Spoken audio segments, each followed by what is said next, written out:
Bibles open or your phones open, swipe on over to Mark chapter 5, and we're going to pick up in just a second. Let's pray.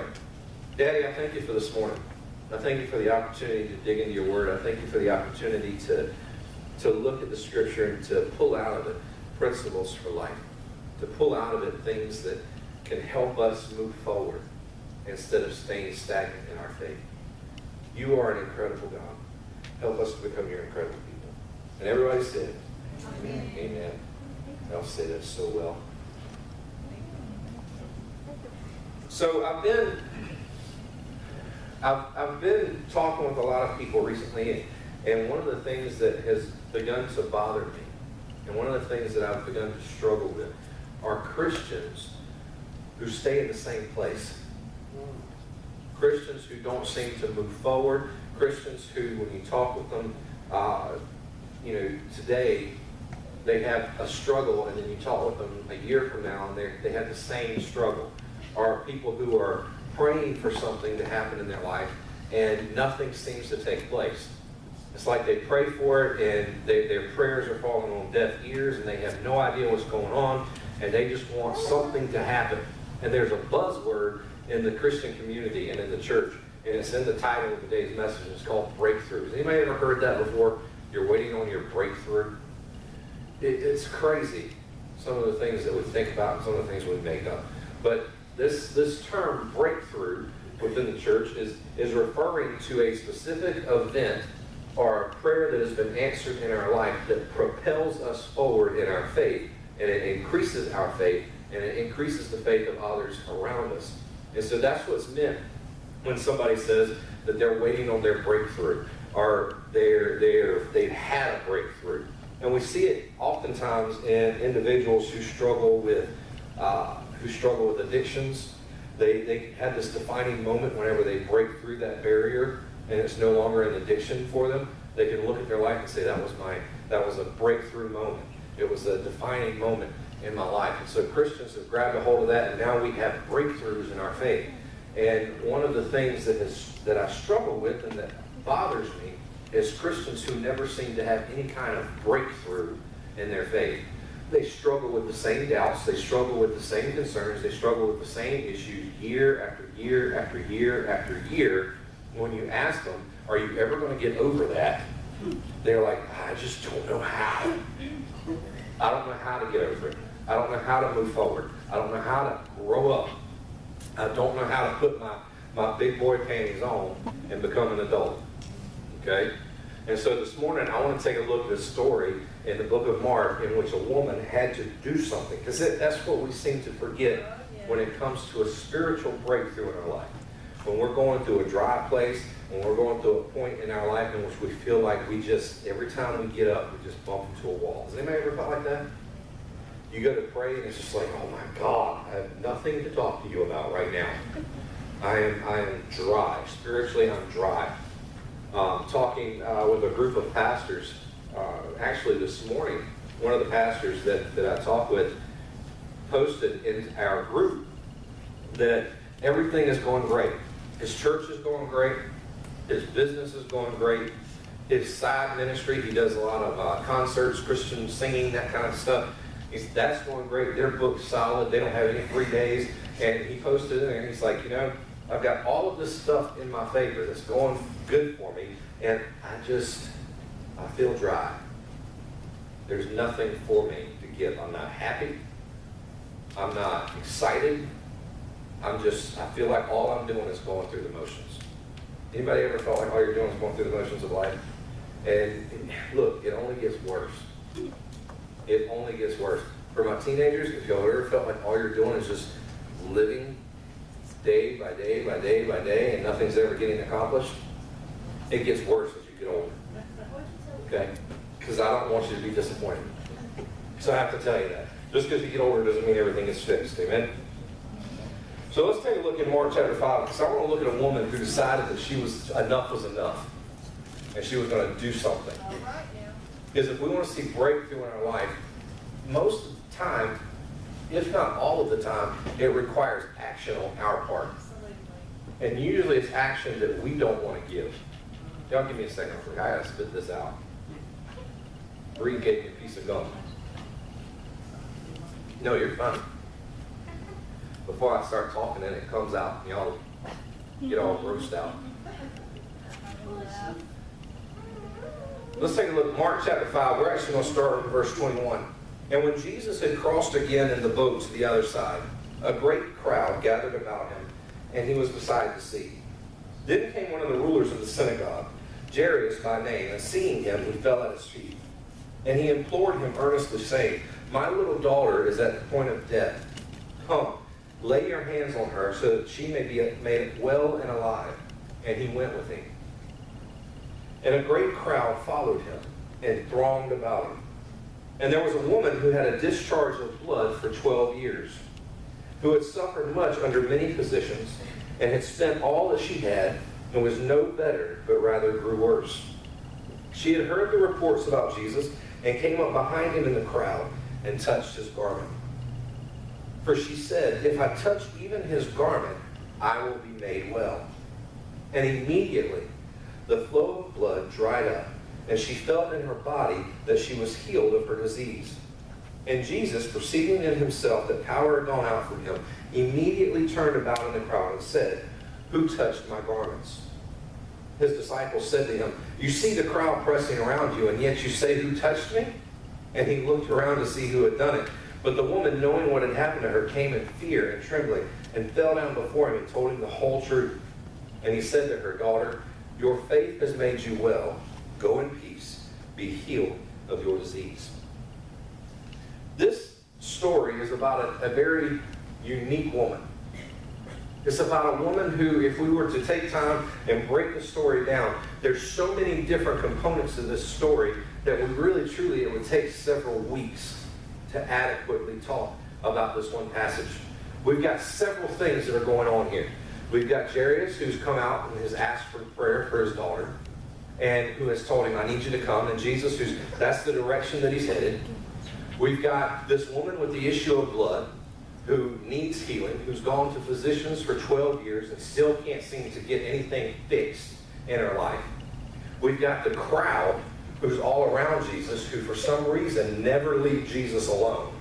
They're constantly pushing in on him and following him everywhere.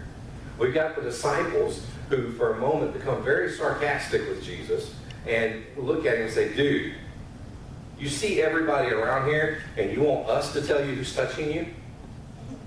They're probably looking at him like everybody is trying to touch you. And you want us to find one specific person? You're crazy. And then you've got Jesus, who's honestly, he's just walking along, headed in one direction. Somebody touches him and it stops him dead in his tracks.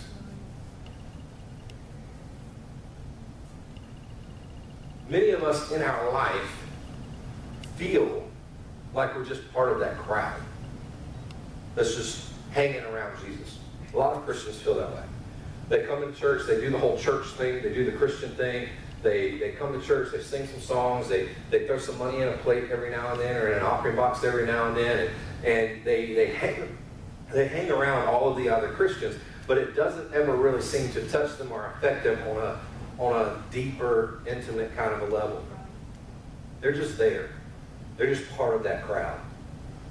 Then we have this woman who determines and decides within herself that enough was enough.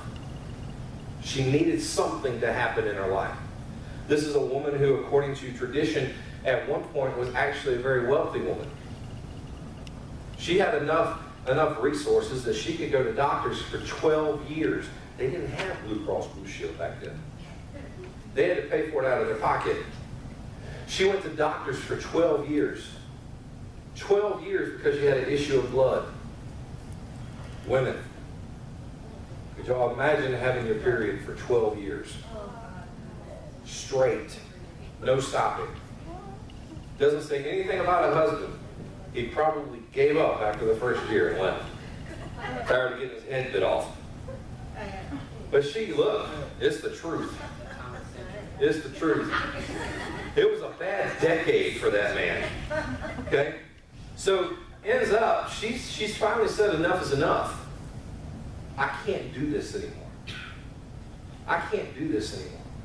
And if we are going to change anything about our situation, If we're going to change anything about our life, if we're going to change anything about our faith, we've got to get to a point to where enough is enough. We've got to have that defining moment, no matter what it is that we're dealing with or what we're struggling with. As a Christian, many times we can do things to kind of soothe our discontent.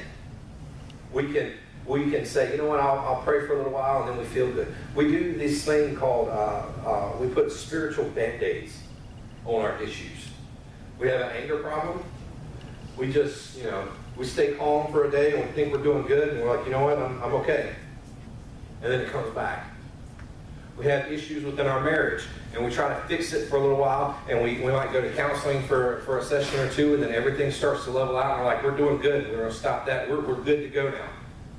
Christian teenagers can end up getting to a point where they say, you know what, I want to pursue Christ, and they do it, and then all of a sudden it's just like things just tend to go downhill because, I'm pushing into Jesus and I'm chasing Jesus, and then all of a sudden I get some other friends who aren't that interested in Him, and so now I end up on this roller coaster in my life in which I've got friends who love Jesus, and so I love Jesus, and then I get some new friends who really aren't that into church thing, and I'm not into church anymore. And same thing happens with adults, with our working life. We get into a job that we like, and our job takes us away from the church, and then we get all of a sudden we get this feeling of I need to be back in church, so we go back, and life just becomes a constant roller coaster of emotions, a constant roller coaster of doing those things that we know we should do or not doing those things that we know we should do.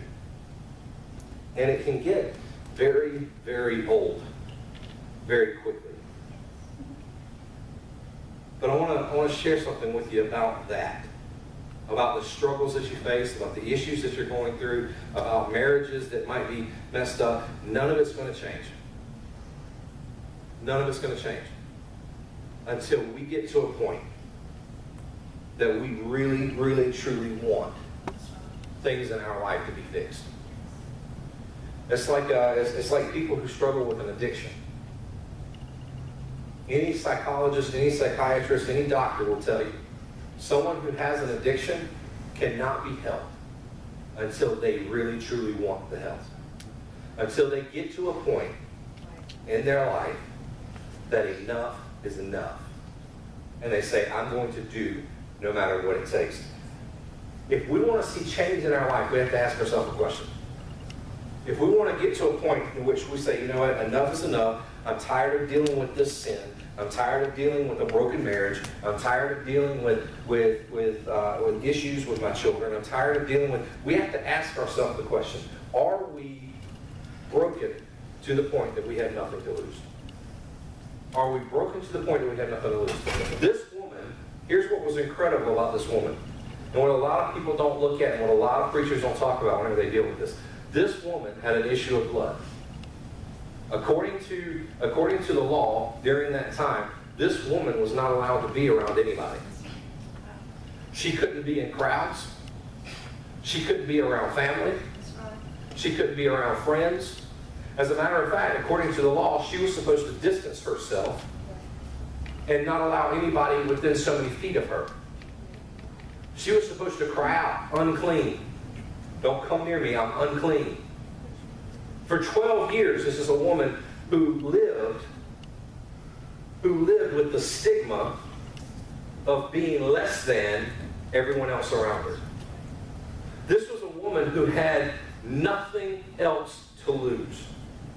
This was a woman who had given all of her wealth, all of her possessions to doctors. This was a woman who had suffered within her own body for 12 years. Nothing could help her. Nothing had fixed her. And she finally got to a point that she realized, I have nothing else to lose. Many times, the issues in our life will not get fixed. The struggles that we face in our life will not get fixed until we get to the point that we have nothing else to lose. Until we finally realize and recognize that I want this struggle to end. If I want to see breakthrough in my life, and if I want to see breakthrough in my faith, I've got to get to the point that my pride no longer matters. I can't care what other people think about me. I can't care what kind of an impression I make on other people. It's amazing. Our pride holds us back in our faith more than anything else does. We want things to go a specific way so that we look good. This woman had gotten to the point that it no longer mattered. It didn't matter anymore. And instead of staying away from the crowd, and here's the crazy thing. This woman, by pushing into the crowd, could have very easily, if Jesus had not have healed her at that point. Do y'all know what the punishment was for her pushing into that crowd? Because every single person she touched, as she pushed through towards Jesus, became unclean. Every single person that she touched, as soon as she started pushing in, was supposed to back up, back away from everybody, and go through a ceremony and a ritual cleansing. And this woman finally decided enough was enough. I don't care what other people are doing, what other people are going through. I need to be fixed. I need something to happen in my life. The punishment for what she did was death. She could have immediately, if Jesus hadn't have healed her at that point, the crowd could have immediately turned on her and stoned her. Because she just put everybody else in danger. This was a woman who had no more pride. This was a woman who didn't care anymore what happened to her. This was a woman who said, enough is enough. I want to see something take place in my life that I haven't seen before. Many times we as believers have to get to that point in our faith where enough is enough. We can't sit on a fence. We can't have a foot in the world and a foot in the church. We can't make a decision based upon how I feel at the moment. The decision has to be based upon what is God's will and God's desire. You see, we have to look at our life, and we have to consider the truth of our position, just as she did. She understood something. As she stood on the outside of that crowd and looked in, she had heard that Jesus could heal her. She had heard the things that he had been doing. And a lot of times that happens within the church. We have Christians sitting in the seats and in the pews who have heard what God can do. They've even met people that God has done something with. They've talked with people that have incredible testimonies, but they sit in the church week after week after week, and they never experience it for themselves. They never experience God move in their life. They never experience what it's like to have a relationship with God, and it bothers them. And if they go long enough, they'll leave the church and say, it's just not for me. It's just not for me. The reason isn't that God isn't real or that God isn't there to do something in their life. The reason is they were content with simply being part of the crowd.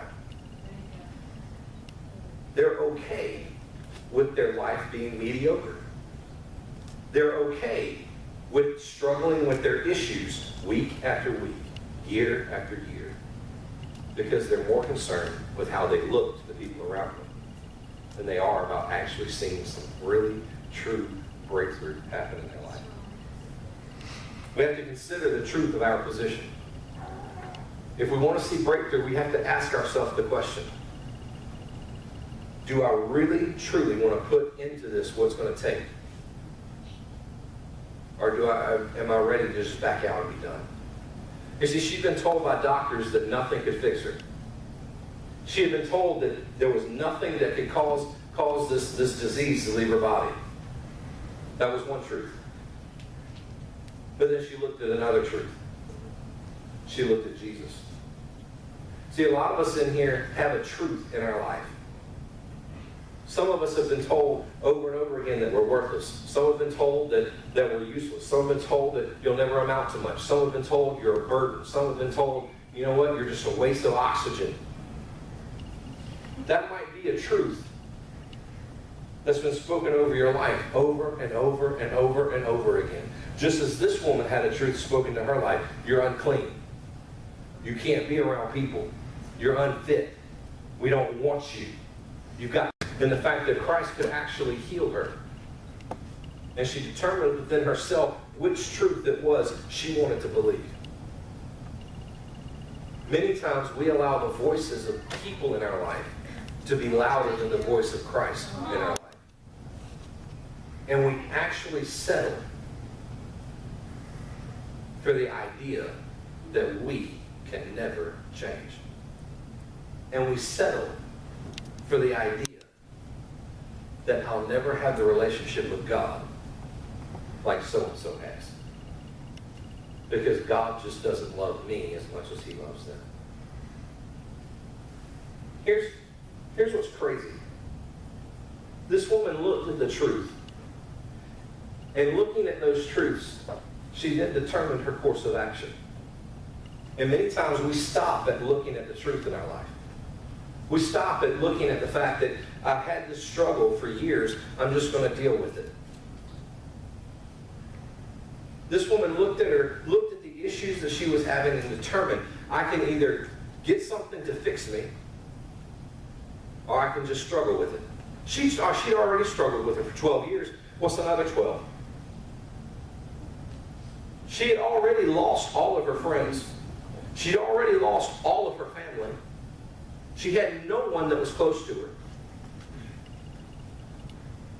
She was unwanted in every social circle that you could imagine. And she looked at that truth, and then she looked at the possibility of being healed, and she determined that which she wanted. Look, here's something that's not very popular to say. You are in the position that you're in because you're okay with being in your position. Your relationship with Christ is what it is because you're okay with it being what it is. That sucks, doesn't it? When you stop and when you think about it. Because if you really truly wanted to see something different in your life, you would look at the truth of your position and you would determine your course of action to improve it or to simply stay where you're at. This was a woman who decided she wanted to see God do something in her life. She ignored the crowd and she pushed into Jesus. She ignored the crowd that was not only ignoring her, but that if they had noticed her, would have probably killed her. Not only did she push through a crowd, but she pushed through a crowd to a man that wasn't even paying her attention. You ever felt like in your faith that God's not paying you attention? You ever felt like you were at a point where you could pray and nothing would happen? You ever felt like you were praying to just a wall and your prayers were bouncing off? Here's a woman who knew that Jesus could heal her. She had to push through a crowd towards a man that was walking away from her. You ever felt like God was walking in the opposite direction just as quick as he could? Here's a woman who actually experienced it. But she had had enough of where she was at. She had had enough of her struggle that she didn't care what Jesus wanted. She wanted Jesus. And she was going to do everything within her power to get there. You see, if we want breakthrough in our life, if we're really truly tired of the struggles that we're dealing with, if we're really truly tired of the position that we're in, we have to evaluate who we are, where we are, and where we want to go. Just as this woman had to look at who she was, understand who she was, and then say enough is enough. Many of us in life will stop right there. We'll actually say it many, many times. Enough is enough. Anybody ever done that? I've had it. Enough is enough. And then the next day, you might even go for like a day or two Everything's great. But then the same struggle. Over and over and over and over again. You might actually say, you know what? Enough is enough. I'm going to chase after Jesus. I'm going to actually get for real about my faith. So we start going to church. And we're there, man. We're there. We're there every week for a good solid 3 weeks. And then all of a sudden it's like, you know what? I got something else that came up. I really need to focus on that for just, church will be there next week. Church will be there next week. Or, you know what? Enough is enough. I want to push into Jesus. I want to read my Bible. I want to study who Jesus is and what he was and what he wanted and how he operates. And we pick our Bible up, and for a good 4 days, man, we read half a chapter every day. We push in, right? No. You see, if we want to see breakthrough, and I think if we're honest with ourselves, all of us have something that's in our life that we struggle with. All of us have something in our life that we're not okay with. It may be our faith. We want to see God do something bigger. We want to actually see God move in my life. It may be our marriage. We want to see God do something in it. It may be my career. We want to see God do something in it. We've got to get to the point that enough is enough. We have to make the decision that I don't care what other people think about me. I'm going to do everything I can to push into Jesus. Are you having fun with it? Yeah. Just like Seth, they don't care. I want us to be honest with ourselves this morning. Is there a struggle in your life? And it doesn't have to be, when we think of struggle, we think of something that's massive, something that's big. We think of something that is like life-altering most of the time when we think of struggle. When it comes to our faith, it doesn't have to be something big. When it comes to hindering our faith, most of the time it's nothing big. It's the little things in life that hinder our faith. It's the little things that hold us back from really truly experiencing God doing something in our life. Let's just be honest, it's the Netflix. It's the Facebook.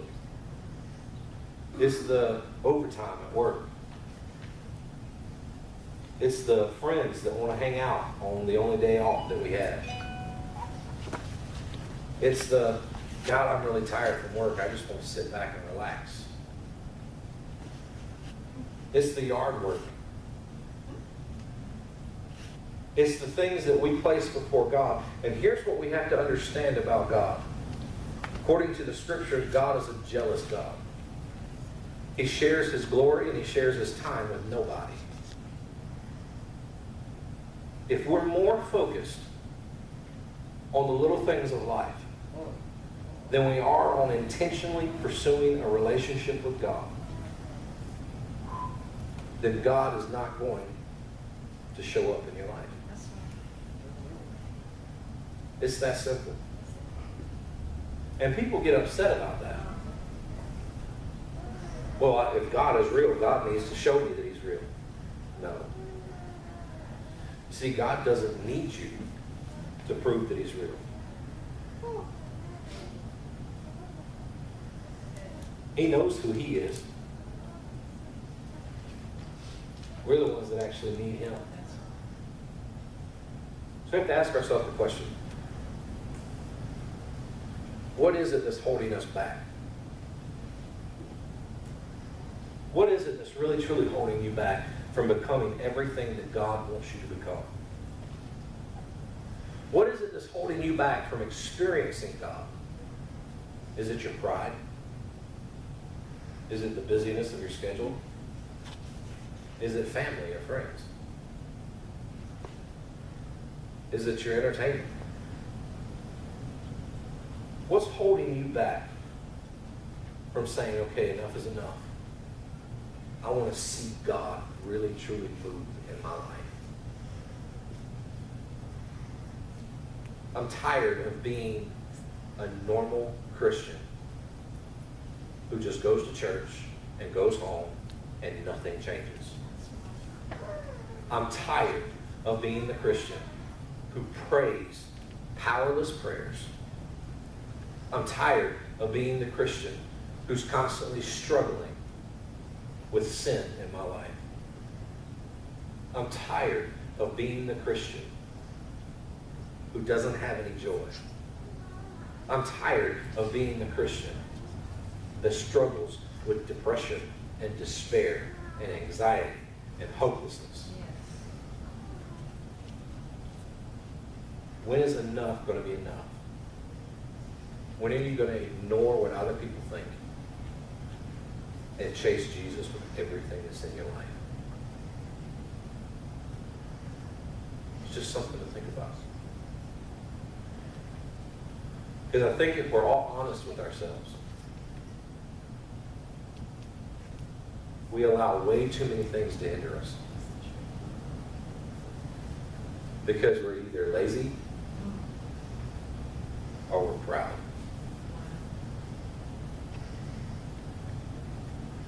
Those are our two biggest enemies.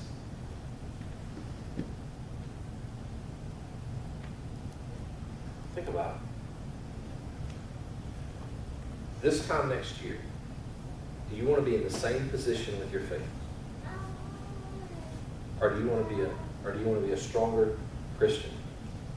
Do you want to actually have experienced God do something incredible in your life? Is enough enough?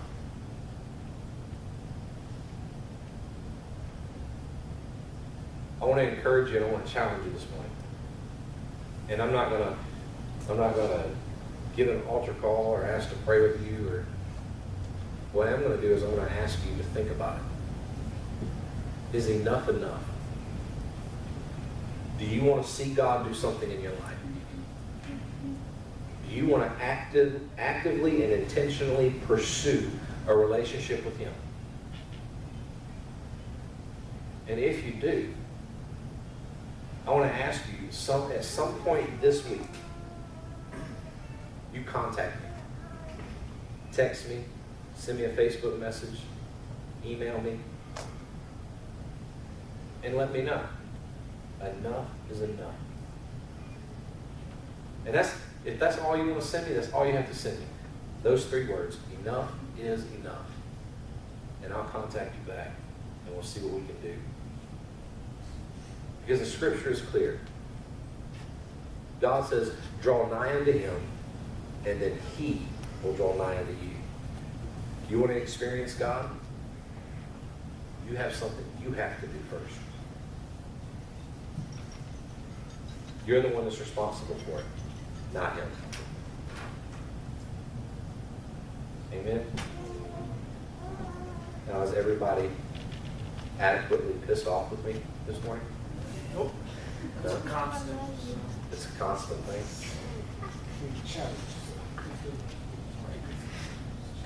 I love you guys. I love you guys more than I could ever possibly say. Let's pray. And let's get out of here. Y'all go enjoy your families and enjoy your days. Daddy, I thank you for this morning. I ask that as we look at our life, that you will give us the strength to say that enough is enough. That you will give us the ability to walk away from those things that are hindering us and holding us back. You are an incredible God. Help us to be your incredible people. Amen.